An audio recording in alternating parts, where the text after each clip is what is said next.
Hai guys, selamat datang ke YouTube channel Mawi TV. Hari itu sebelum ni aku dah buat video berkaitan kenapa Mitsubishi Xpander lebih baik daripada Vios dari segi spek.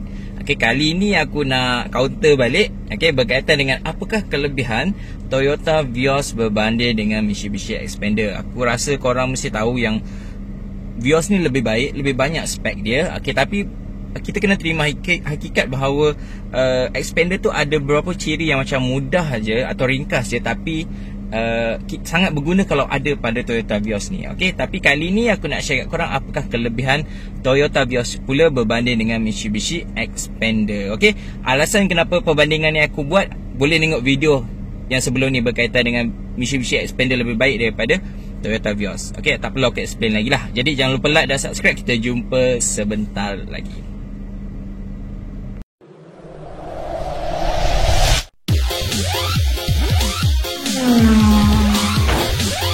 Okay, baik guys, kita mulakan dengan yang pertama. Mestilah ciri-ciri keselamatan. Okay, Toyota Vios ni terkenal dengan ciri-ciri keselamatannya yang agak terkini, antara yang terbaik dalam segmen B. Jadi kita tengok yang pertama adalah ciri keselamatan. Dia ada TSS. Okay, ada TSS yang ni. Ini kamera dia. Okay, kemudian dia ada kamera dekat depan tu.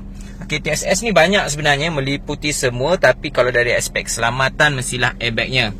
Okay, kat sini nampak ke? Okay, airbagnya ada 7. Okay, 7. Melampau tak 7? Okay, sedangkan Xpander hanya ada 2 saja. Macam tak sesuai pula untuk sebuah kereta keluarga, tapi hanya ada 2 airbag. Kemudian dia banyaklah sebenarnya dia punya fungsi lain seperti RCTA. Okay, RCTA ni kalau korang nak tengok, aku cuba buat. Okay, contohnya aku nak reverse. Okay, reverse kamera ni akan tunjukkan lah kalau ada kereta melintas. Nampak tu sensor semua bunyi sebabkan semua dinding-dinding tu semuanya hampir mengenai sesuatu lah, sebab aku parking kat dalam rumah kan. Okay, jadi banyak sebenarnya. Kemudiannya dia ada LDA. LDA ni sebenarnya dah lama aku matikan. Aku lupa lah hari itu nak hidupkan semasa aku pergi naik highway tu. Okay, ni LDA.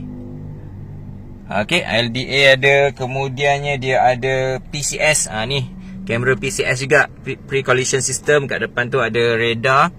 Okay, jadi TSS, Toyota Safety Stand ni memang banyak fungsinya. Memang susahlah Xpander nak lawan dari segi spesifikasi keselamatan yang ditawarkan. Okay, yang kedua tentang kamera. Hari tu aku cakap kamera X50 lebih baik. Okay, sebab dia lebih besar, mungkin dia lebih jelas. Tapi yang ni sebenarnya aku akui dia punya kualiti kamera taklah sebaik macam VGA dia punya kamera. Okay, cuma dia punya fungsi tu banyak. Okay, dia punya fungsi, aku lupa dah mana kawalan kamera Okay, dia tak ada button-button. Dia tengok kat sini. Okay, dia boleh touch lah. Boleh tengok. Okay, depan, belakang. Okay, semua arah ada. Dan dia ada 360 lah. Right, lagi satu dia boleh tukar color kereta kau. Kalau kereta kau okay, boleh tukar warna merah, warna putih. Okay, yang ni Mitsubishi tak ada. Semua kereta ada warna merah, ampere kan. Okay, jadi kau boleh tukar color ikut kau punya kereta lah. Sebab dia ada 360 3D dan ni lah, nampak pemandangan dia lah. Okay, kalau kau mula nak buka tu, sekejap aku mula nak buka.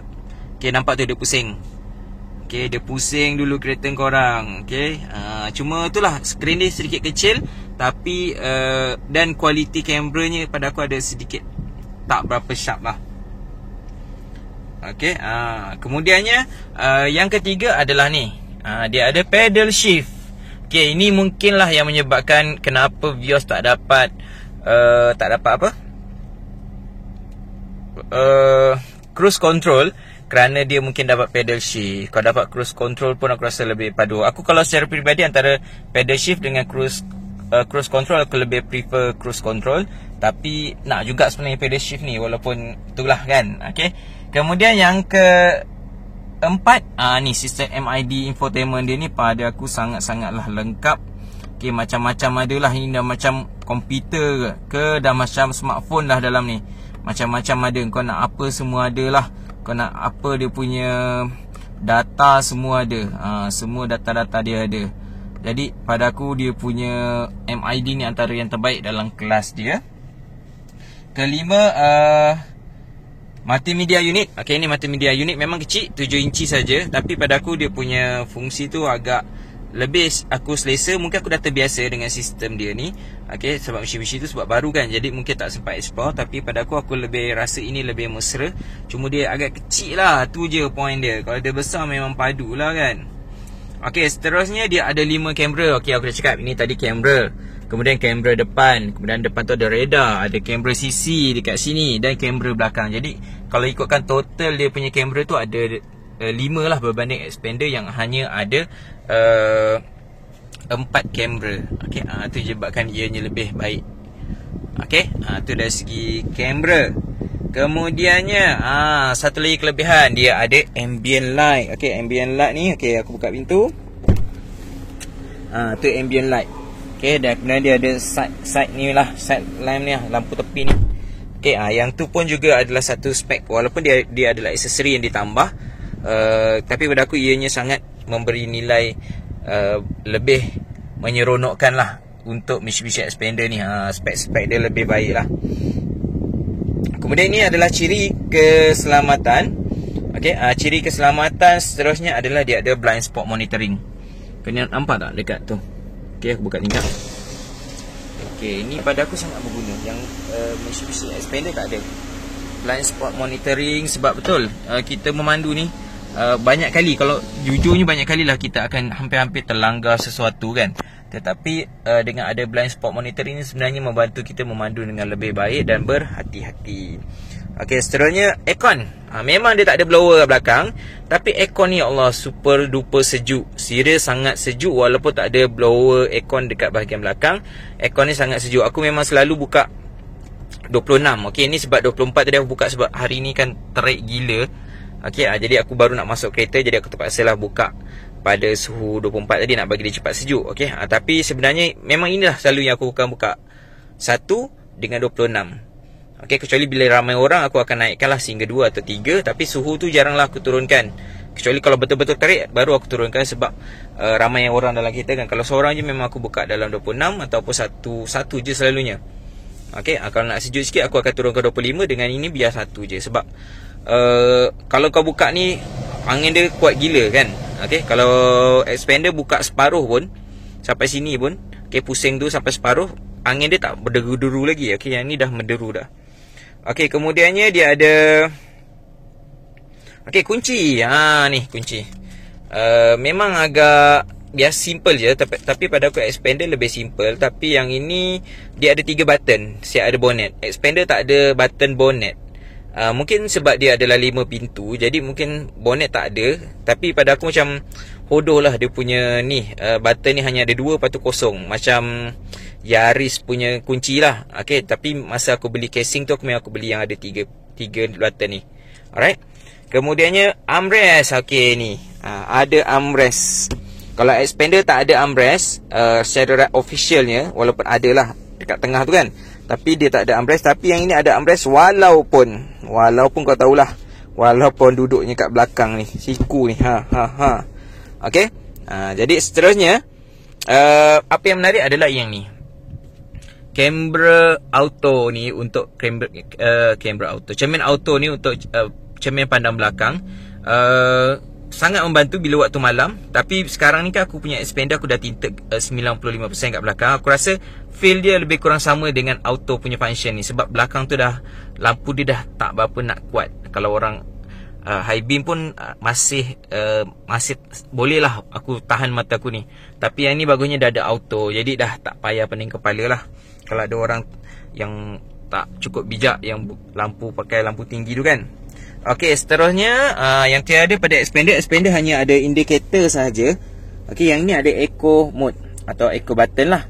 Okey, kalau kau tekan eco button ni, okey, kat situ dia akan keluar. Sedangkan expander hanya ada indicator eco sahaja. Okey, selain tu dia ada juga sport mode. Okey, kalau sport mode dia tunjuk kat sini, sport mode. Okey, jadi eco mode dan sport mode yang pada aku walaupun jarang guna, paling tidak ada lah. Okey, dalam kereta ni. Okey, jadi kawalan ni aku rasa agak okey. Kawalan ni pun aku agak suka. Cuma hari tu aku dah komplain pasal ni lah ni. Ni. Hey Google ni, duduk kat tengah-tengah tu dah kenapa letaklah kat steering kan. Kan menyenangkan orang sikit. Okay, jadi itu je lah aku rasa. Okay, aku ada yang last sekali. Yang aku rasa korang pun setuju yang keluar.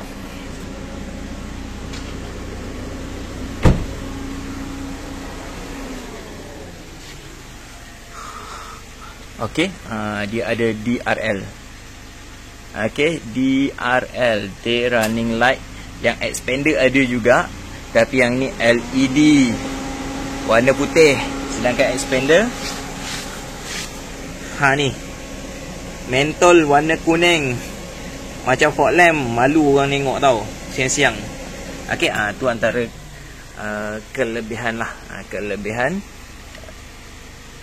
Vios berbanding Mitsubishi Expander. Alright. Okay guys, itu tadi aku senaraikan berbelas juga. Ada dalam 14 perkara yang kenapa sebenarnya Toyota Vios ni lebih baik spesifikasinya. Okay, dari segi teknologi, keselamatannya berbanding dengan Mitsubishi Expander. Jadi kalau korang setuju atau korang tak setuju, gunakan ruangan komen, kita boleh discuss. Okay, jangan lupa like dan juga subscribe YouTube channel Mawi TV. Assalamualaikum. Bye.